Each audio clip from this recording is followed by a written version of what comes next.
This is All India Radio. In the program Countrywide, now we bring you a discussion on D.R.D.O carries out successful test launch of short-range ballistic missile Prithvi 2.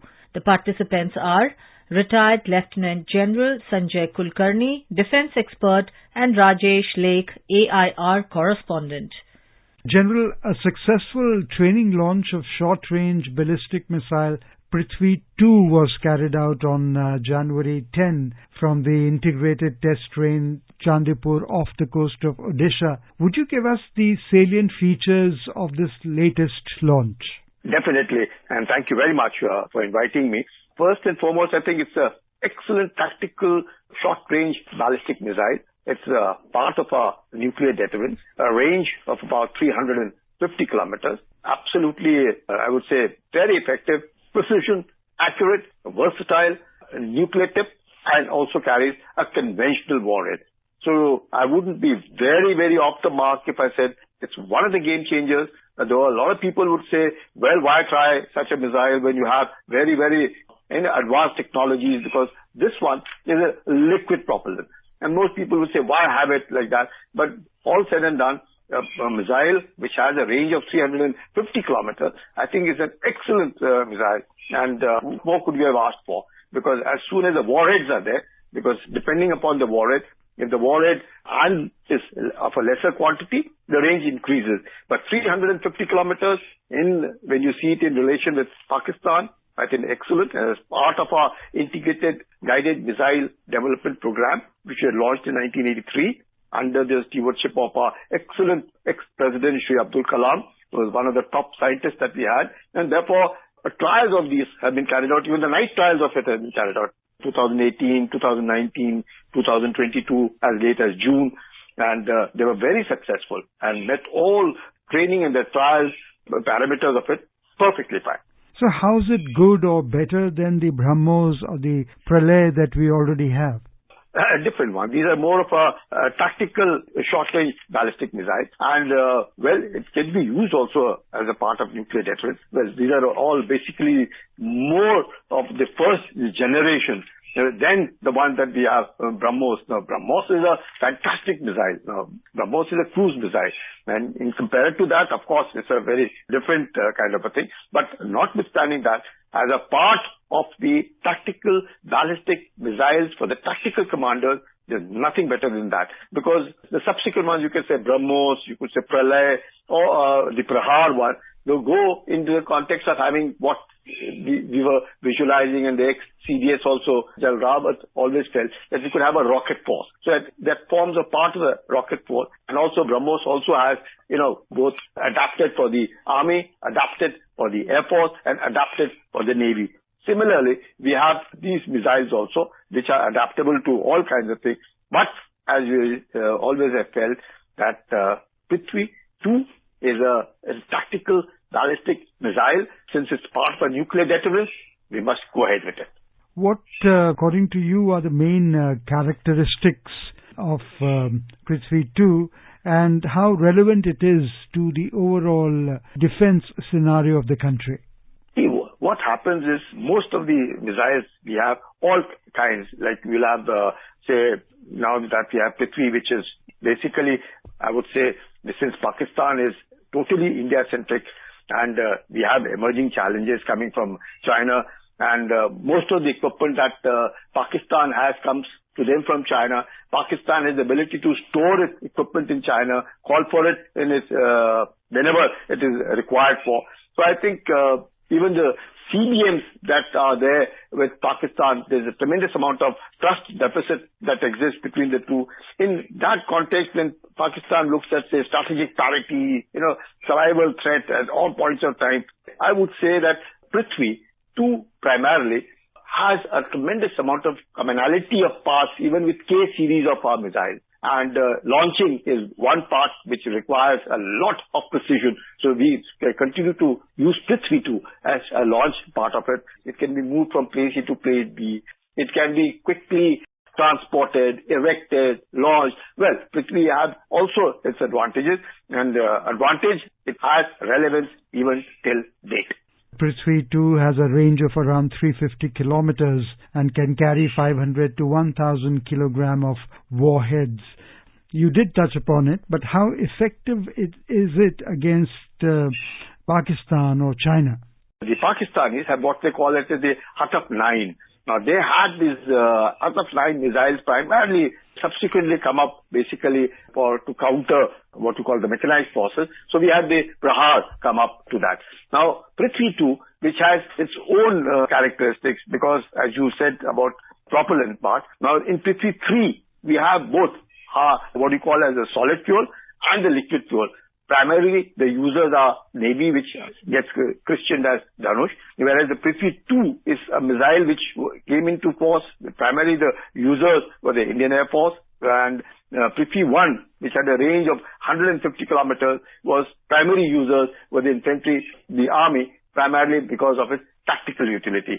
So when we see it in terms of Pakistan is concerned, it has its tremendous relevance, primarily because I would say what could be seen as that it hasn't yet outlived its utility because of the range. It's quite a bit of range, and 350 kilometers, I think, can strike any target anywhere, so especially against Pakistan. So that is where its relevance still remains. And again, I would say because of since it's part of the Integrated Guided Missile Development Program, the head of all of it is the D.R.D.O. So you have tremendous amount of commonality of parts, fuel usage, launching systems being common, ensuring accuracy, how it would be operated at night, day. So in keeping that as a context and seeing the Pakistani threat at any point of time.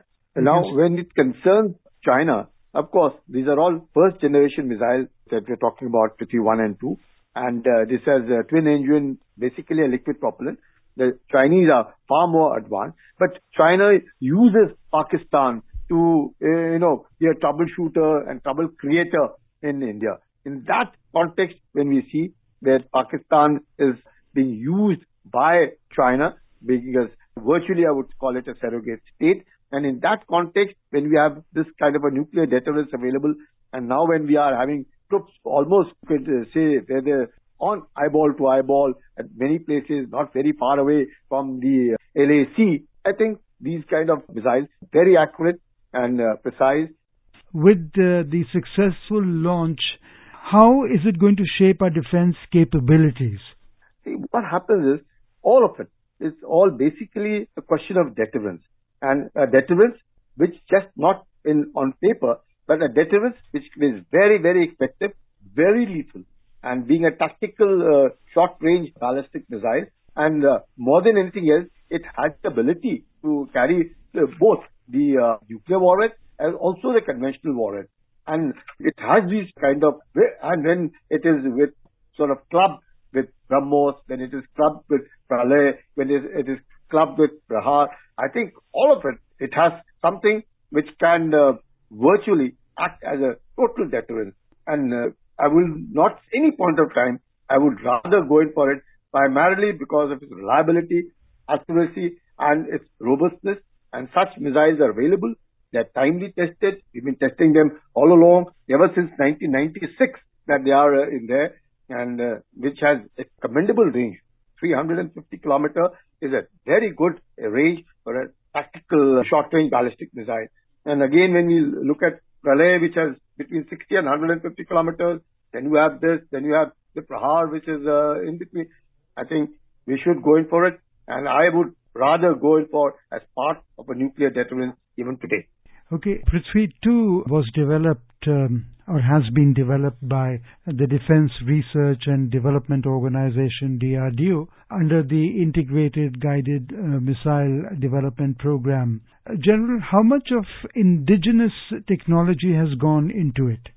I think you could safely say all of it is indigenized, because the Integrated Guided Missile Development Program, which was launched in 1983, and under the stewardship, as I said, the late President Shri Abdul Kalam, it has really picked up, even though at that point of time, most of them were the first generation missiles, and like Prithvi 1, Prithvi 2, Prithvi 3, and we carried on slowly and steadily, then building up on the Agni ranges and the other missiles which have come up later. So I think it's the D.R.D.O has been consistently wanting to indigenize, and what with our own indigenous, and especially when there's so much of stress on Atmanirbharta, there's nothing better than having your own scientists developing, they're knowing exactly what we want and giving bit course corrections, and the kind of missiles that they are developing, I think are fantastic. And this complete bouquet of missiles that they've made, which have conventional, they can fire conventional high explosives, nuclear, they can even have a submunition payload, which involves runway denial, penetration systems. You could even have the penetration come blast. So all these developments that are there, with the characteristics that are required, I think I would go in for D.R.D.O. and must complement them, and must be able to tell them that they must continue developing it and make state-of-the-art missile systems so that we can stand up to what the China and Pakistanis have. You're absolutely right in saying that we must congratulate them on this successful launch. General, also the missile struck its target with high accuracy. We've been told that the user training launch successfully validated all operational and technical parameters of the missile. Wouldn't this give our scientists the impetus to try and experiment with more ambitious projects? 100% with you. Because any missile with its own excellent navigation system and guidance system, and a system which can even defy the countering of these missiles, and if it has the ability to go as low as they can along the nape of the Earth's plan, I think all of it, and we must definitely complement, because it definitely adds to our deterrence capability. It also makes the adversaries know that there is so much of capability, and all these missiles, whether it's mobility, the capability of what you can say all-terrain, all-weather, single-stage, solid fuel, all these capabilities, and be able to use in conditions that are adverse, whether it is high altitude, whether it are planes, and to ensure that all of this and just complete the system of the D.R.D.O, because the commonality of parts, the launching systems, the fuels, all of this can be exchanged, and therefore it adds to our capability, which has both nuclear and conventional. So, Prithvi 2, General, was first tested in 1996, and as you mentioned earlier, it was also inducted into the Indian Armed Forces in 2003, and the project, the Integrated Guided Missile Development Program, started in 82-83 under the leadership of President Abdul Kalam, who oversaw it, ending it in 2008 after these strategic missiles were successfully developed. And now the Defence Acquisition Council has approved 3 proposals worth 4,276 crore to strengthen country's deterrence and combat readiness. And with this successful launch, this news must be music to the ears. 100% music to our ears. And, the enemy must be really feeling miserable, because this kind of indigenization, and with so much of import restrictions now, almost I understand there are over 400 items which are under restriction. You cannot import them.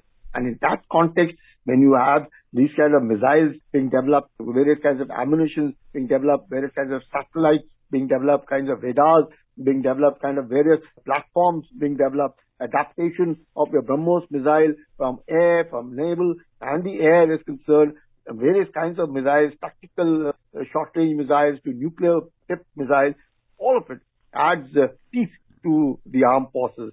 And armed forces morale goes up, the ability to fight tremendously goes up, it acts as a deterrent, and definitely, as we say, in a preparation, prevents war. And that is very, very important. Thank you so much, Lieutenant General Sanjay Kulkarni, for being with All India Radio. Thank you. My pleasure. You were listening to a discussion on D.R.D.O. carries out successful test launch of short-range ballistic missile Prithvi 2. The participants were retired Lieutenant General Sanjay Kulkarni, defense expert, and Rajesh Laikh, AIR correspondent. This program was produced and presented by the News Services Division of All India Radio. You can listen to it on our mobile app, News on AIR. This program is also available on our YouTube channel News on AIR Official. You may email your opinion about this program at airnsdtalks@gmail.com.